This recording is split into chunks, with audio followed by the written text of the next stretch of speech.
Okay, so I already started talking about story problems or word problems. So I saw this on Facebook or something, and I thought it was funny. How I see math word problems. If you have 4 pencils and I have 7 apples, how many pancakes will fit on the roof? Purple, because aliens don't wear hats. For a lot of people, that's about as much sense as word problems make. I'm sure probably about half of you in the class are like, yeah, exactly. So the bad news is chemistry is full of word problems. The good news is I can help you figure them out, okay? You can do this, okay? Sometimes you've gotten this mental block. You believe that you can't because you've screwed it up many times because nobody ever explained it to you in a way that you understood. I challenge you to pester me with questions, okay? If you don't get it, if you don't understand why, keep asking. I have lots of different ways I can explain many of these concepts. The one I'm giving in lecture is the one that, in my experience, makes the most sense to the most people. So I want to get most of you, right? But for some of you, that explanation isn't going to make sense. So you need to ask me via text message, email, after class, during lab, hey, could you explain that again? I didn't understand that. And I'll explain it in a different way, and I'm sure we can find one that makes sense to you, okay? So when we're solving problems, usually if a student is given a mathematical equation with the numbers in it, you can do it. You're fine with that. It's getting from the words to the math equation that is the problem for most students. So this does require some critical thinking. I can't give you a set formula, oh, just do A, B, and C, and that's always going to work. You have to be able to read the problem, understand it, think about it, puzzle it out. It's going to take some work, but the more you practice, the easier it's going to be. You can learn problem-solving strategies. You can become better at doing problems. Many problems end up being unit conversion problems. We can think of them that way. We can solve them that way. Other problems require algebra or using a specific equation. So there's 2 broad categories: unit conversion problems and ones that require an equation. Let's talk about how to convert units. So units are a lot like algebra variables. The x's and the y's and the a's and the b's, okay? You can multiply them, you can divide them, you can cancel them. So if you have x plus 2x, what would that equal? It would be 3x, right? So you can add variables, you can add units. 1 meter plus 2 meters equals 3 meters. When you multiply, like when we found the volume, the unit gets cubed because it's meter times meter times meter, just like x times x times x is x cubed. Dimensional analysis is a problem-solving technique where units are used as a guide. It's also sometimes called unit analysis. I actually like that better, but your book talks about dimensional analysis. Dimension is just referring to units. So we're going to look at the units. The units are going to help us know what to do with the numbers.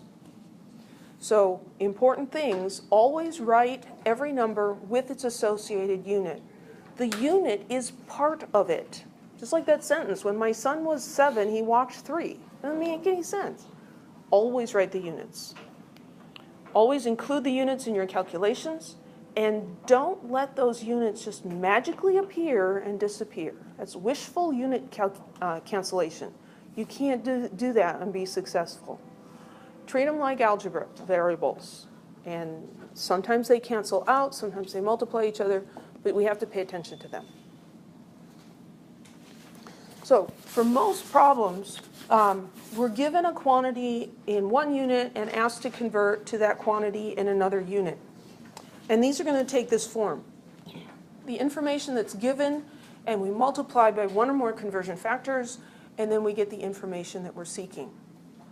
And so this is going to often look like this. We have something with a given unit. The conversion factor is going to have the desired unit over the given unit. The given units are going to cancel out, and we get the desired unit as the end. Sometimes this bothers students because they say, well, if it's 2 meters, how can it be some other number of yards? Well, they're different names for the same length, right? An inch is equal to 2.54 centimeters. So if I have something that's 1 inch long, I can say it's 1 inch long, or I can say it's 2.54 centimeters long. Those are 2 descriptions for the same length. So all we're doing is describing the same thing with different units. When the units change, the numbers change also. So where do we get those conversion factors? Well, some of them will come from a table. This is a table from your textbook. Here are unit conversions involving length, relationship between a kilometer and a mile, between a meter and a yard, between meters and inches, foot and centimeters, inches and centimeters. These are conversions between the metric system and the English system. The only one of these that I expect you to memorize is the one about the inches and the centimeters. You should memorize that one just because we use it so often. An inch is exactly equal to 2.54 centimeters. These conversions are not exact, but this one is a defined quantity. They actually redefined the size of the inch, so it's exactly 2.5 centimeters. Here are some conversions for masses and for volumes. If you need these sorts of conversions on a test, I will provide them to you. You don't need to memorize them, except for this one. You do need to memorize the metric system prefixes and be able to use those. Okay? So the conversion factors could be from a table or from SI prefixes. So let's construct some conversion factors. So relating feet and inches. Well, this is one that you should know just from life experience. So how many feet, how many inches? What's the equality? 12 inches is equal to 1 foot. Okay? 2 different names for the same length. Now we can make a conversion factor, which is a fraction, out of this. So one way we can do this, one way we can think about this is, well, what if I divide both sides by 12 inches? Is this still an equality? Is that equation still correct? Yeah. That's a math principle. I haven't taken math class for a long time, so I forget the names of these rules and stuff. But if you divide both sides of an equation by the same number, it's still equal. So that's what I did. I did the same thing to both sides. So it's still equal. Well, what is 12 inches divided by 12 inches? That's 1. 12 divided by 12 is 1. Inch divided by inch, so this is 1. So the fraction 1 foot divided by 12 inches is numerically equal to 1. If I multiply something by 1, does it change the value? No. So if I have something that is 51 inches long, and I want to know how many feet that is, I could multiply by this conversion factor, 1 foot over 12 inches. Thinking of the units as variables, I have inch divided by inch. Those cancel out. Anything divided by itself is 1. So the inches go away. Nothing happens to the foot. That stays there. And so I've got 51 times 1 divided by 12 equals, my calculator shows me 4.25, and that would be feet. So 51 inches would be 4.25 feet. Any questions? That's how you use the conversion factor. If this is equal to 1, if I tipped it upside down, would it be different? Question? Oh. I have a question. As far as the feet, the reason why you left the feet is because there's nothing to divide it, right? That's how you calculate what the unit's going to be? Yeah. So when I'm looking at the units here, the inches cancel out, the foot doesn't cancel out, and so that's my unit that I end up with, because it doesn't cancel out. The numbers, you just do the math on the numbers.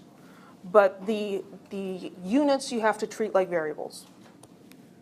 So if you were doing this with x's or y's, if it was 51x, well, let's not do x because x in times.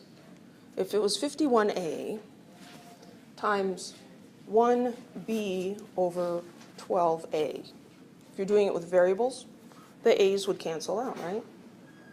And you'd end up with 4.25b. So units work just the same way. So we can take this and we can turn it upside down, and it's still true. So the factors for feet and inches, we've got this one, and we also have 12 inches over 1 foot. That's the other factor. Any questions? So let's look at inches and centimeters. So 1 inch equals 2.54 centimeters. That's in the table, and I'm asking you to memorize that if you don't already know it. So you can do this process of dividing.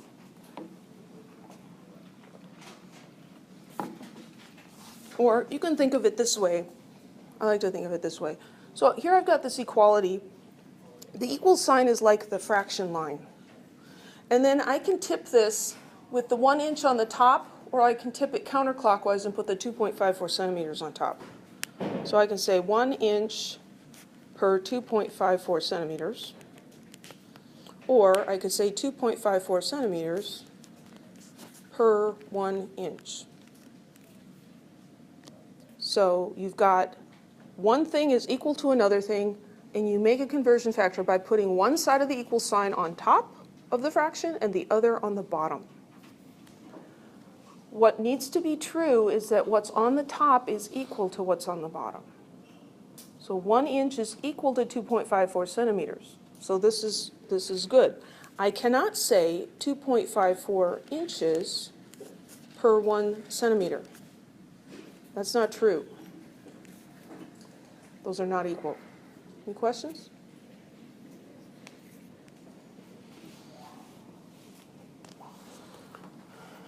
So when you're solving problems, always check that the final units are correct. Also, consider whether the magnitude of the answer makes sense. And you can invert conversion factors because they're equal to 1, and the inverse of 1 is still 1. So you can take those conversion factors and tip them upside down if you need to. Okay, so how do you apply this? A solution map gives us a visual picture of where we're going. You guys remember Dora the Explorer? Yeah, some of you are young enough, you may have watched Dora the Explorer. Some of you had younger siblings, some of you had children. I'm so glad my children don't watch that anymore. But Dora the Explorer was always on a quest, right? And she needed to get from the snowy mountains to the rocky beach, right? And so she'd say, who do we call when we don't know which way to go? The map, right? The solution map tells us how to get from the unit that we're given to the unit that we need to find. And when we're first starting this, we need to write the map down and then follow the map. When you get better at it, you can just see the map in your head and go straight to the equation. But in the beginning, you need to write it down. So when we're doing unit conversions, the solution map focuses on the units and how to convert from one unit to another. So if we're converting from inches to centimeters, we'll start with a very simple example. Our map is going to be, we're starting with inches and we're going to centimeters. And this can be done in one step Because we know the relationship between inches and centimeters. If you're going from centimeters to inches, centimeters, bless you, is where we're starting, inches is where we're going. It's a little bit like, finding a party that you're trying to go to, or you're at the mall and you're looking for a store, right? You need to know where you are, and you need to know where the store is or where the party is before you can figure out how to get there. So you need to know where you're starting and where you're going to end up, and then you can figure out how to get there. So here, it's very simple, just from one to the other. Every time we have an arrow in our path here, there's a conversion factor that goes along with that. So general strategy here, identify the starting point, identify the end, figure out how to get from point A to point B, and then use the map that you make to figure that out.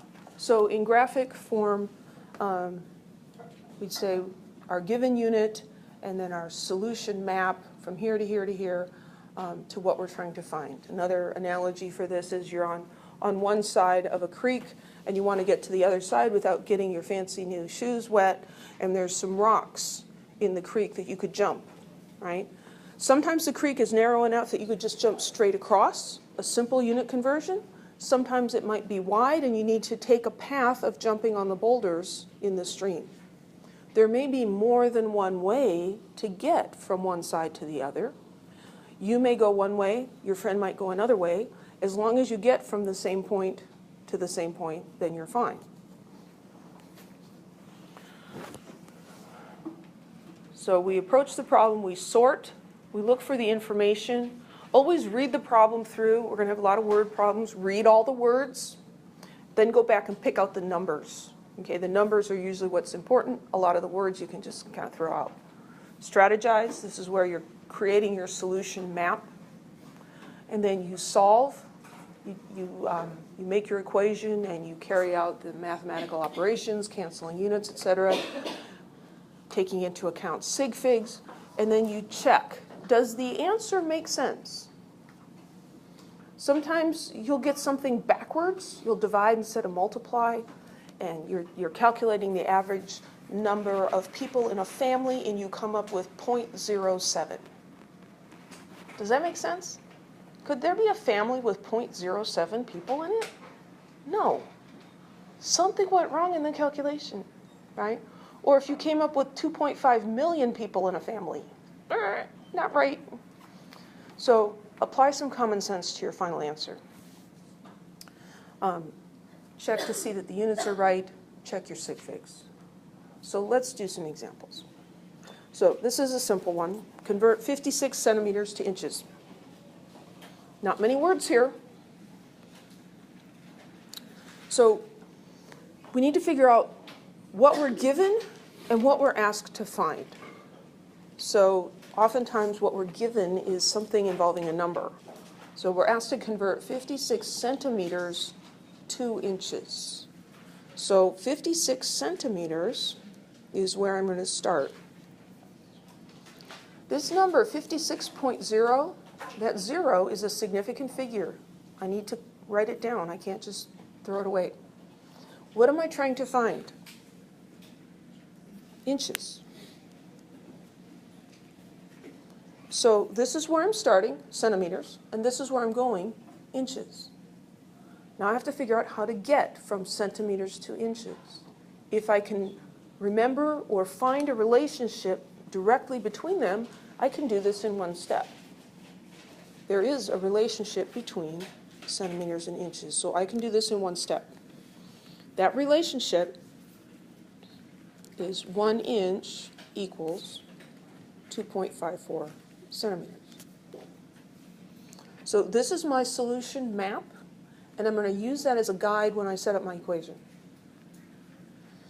So my equation is going to be my starting quantity, and I'm going to look at my path, and for every arrow, I'm going to have a conversion factor. This one has only one arrow, so here I've got one fraction. And this is like Dora going from the Snowy Mountains to the Rocky Bridge. And the map would say, well, first you need to go through the scary woods and over the troll bridge, and then you get to the rocky beach, right? And they would chant it, right? Well, this is a very short one. First you start at centimeters, and then you go to inches. So there's one arrow, there's one factor. These are the units that are in the numerator of your equation. You're starting with centimeters, and inches goes on top. So you put inches on top. The unit that goes in the bottom is the previous unit. So we're going to divide by centimeters.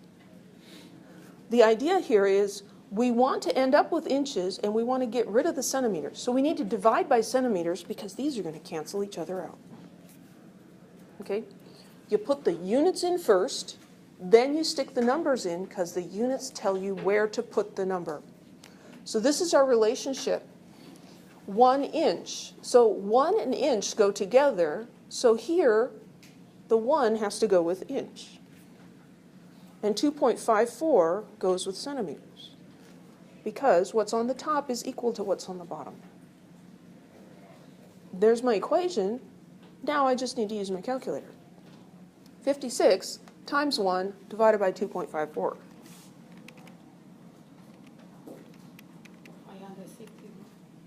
And we have to think about sig figs. So there's two ways you can do this. You can just write down everything your calculator gives you, or you can think about the sig figs in advance. How many significant figures does 56.0 centimeters have? 3. There's a decimal point, so the trailing 0 counts. This 1 inch to 2.54 centimeters. It's exact. When you have an exact conversion factor, that means that you don't have to think about the sig figs for that one. It's infinite. It's always going to be bigger than whatever you started with. So since this one had 3 sig figs, my answer should have 3 sig figs. So I'm going to look at what my calculator says. 22.0, that's 3 significant figures. You can write down everything else. I would encourage you at a minimum to write down 2 extra digits. So the next 2 digits are 4 and 7.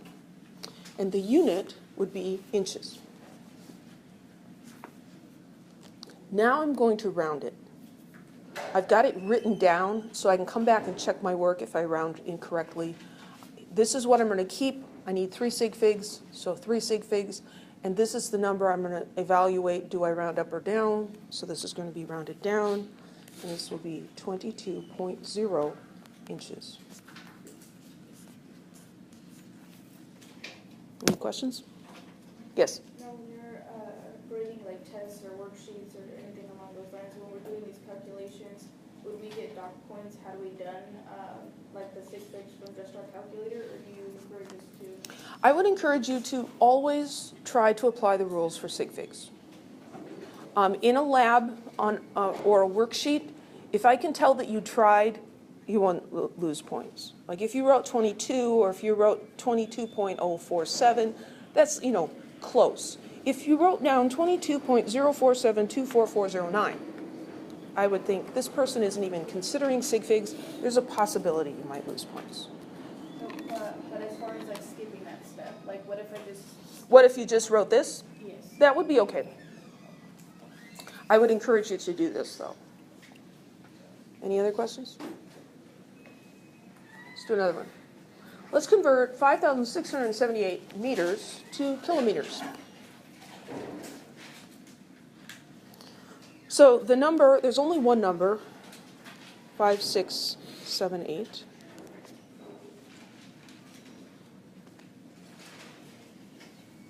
Why was 6 afraid of 7? Because 7, 8, 9. Sorry. That one always reminds me. And so we've got meters. The unit we want is kilometers. So we have to figure out how to get from meters to kilometers. So this is the metric unit meter. This is also the metric unit meter, but it has a prefix in front of it. This one doesn't have a prefix. So I'm looking at these. One of them has a prefix, so I can do this in one step. I don't want to see you go meters and then go to inches and feet and miles and then go from miles to kilometers. Yeah, you can get there, but it's painful. This is a one-step deal, okay? So we can do this in one step.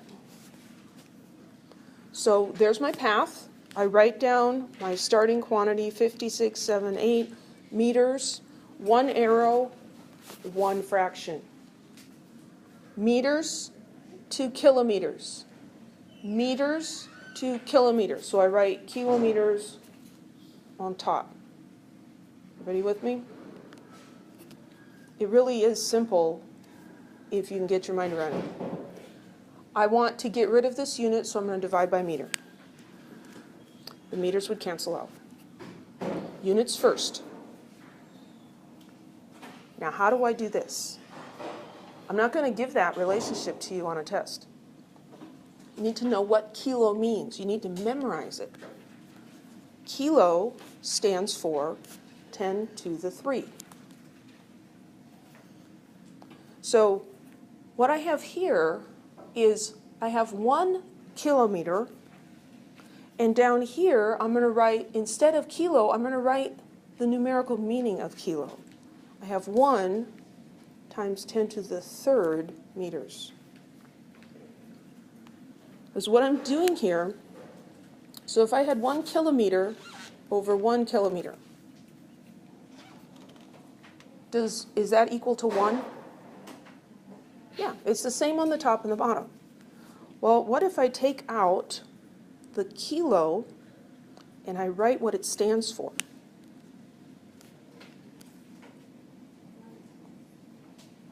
It's the same. 1 kilometer is equal to 1 times 10 to the 3rd meters. You can write this as 1 kilometer over 1,000 meters. That's okay. You write, if the prefix is on one side, there's no prefix on the other side, you write what the prefix means over there. It's a fail-safe way of finding the conversion factor. You follow the pattern, it always works. There are other ways to write these, but if you're good at that, you don't need me to explain it to you. So we're just going to stick to the pattern for lectures.